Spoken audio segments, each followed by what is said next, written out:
You know, sometimes you've just got to break free from the crowd and let your own stars shine. Well, that's what legendary Greek figure Thespis did, and the reason we call actors thespians.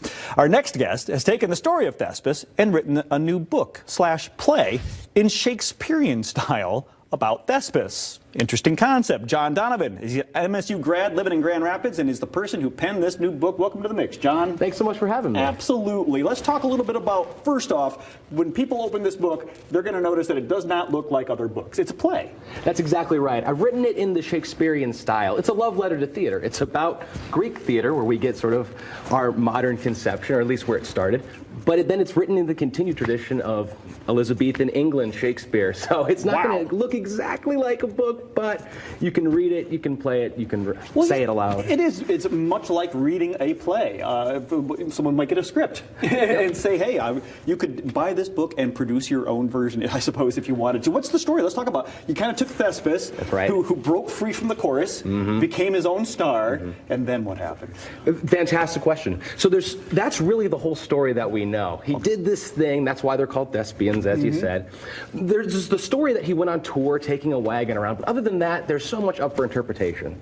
Now, in ancient Greece, theater was very much a part of the religious festivities. So when you're making an innovation in the arts like this, it's going to upset a lot of people that maybe don't really know what the new direction of the arts means for them in terms of entertainment or celebrity.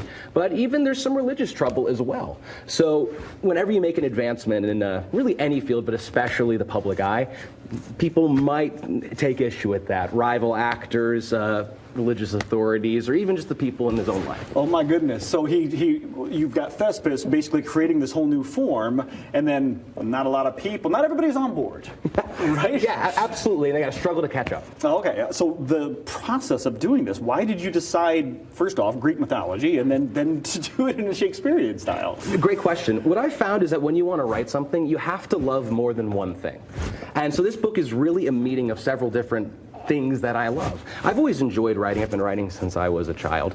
I also really enjoy theater. You know, I perform locally. I'm a professional improviser with the Comedy Project down on Leonard.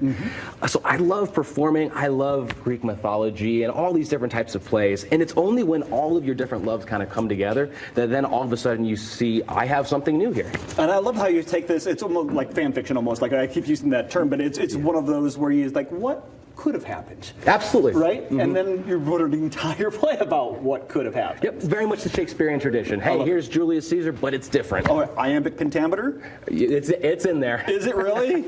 So we're dealing with iambic pentameter. So I know that you have made, if people don't know what that is, there's a certain cadence of the way that Shakespeare wrote. When you deliver that to people, Shakespeare kind of intimidates folks sometimes. Is there help in here? Fantastic question. There are annotations specifically for friends of mine who said, John, that sounds really interesting.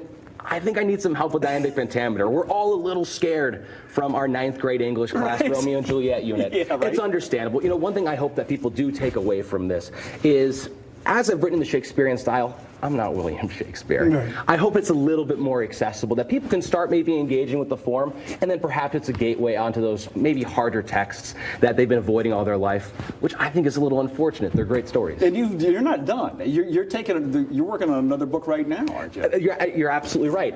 So we're coming up. Easter's approaching in a couple months, and a lot of people like to have something that they can really devote themselves to in the weeks and months leading up to it, known as Lent. Right. So I'm going to be releasing, it's shifting maybe away from Shakespeare's works to another great canon, the Bible, where I'll be interpreting various stories, 20 different voices, again in iambic pentameter. I promise that's not my whole thing. It's just what happens to be right now. But it'll be people speaking their stories in their own way, and there will again be a ton of annotations to help people not get scared away by the verse. But it should be a really great opportunity for people to enter into the season with some poetic meditations. Well, I cannot imagine the deep dive Google searches you've been doing to research all of this stuff, and it looks amazing. We want to encourage you to check this out. If you're a fan of theater, all right, this is a book for you. If you're a fan of Greek mythology, maybe you're just a fan of, well, Shakespeare. It's got it all waiting for you, and we can tell you all about it at johndonovan830.substack.com. Of course, we're going to have a link for that. The Tragedy of Thespis waiting for you at fox17morningmix.com. We'll be right back.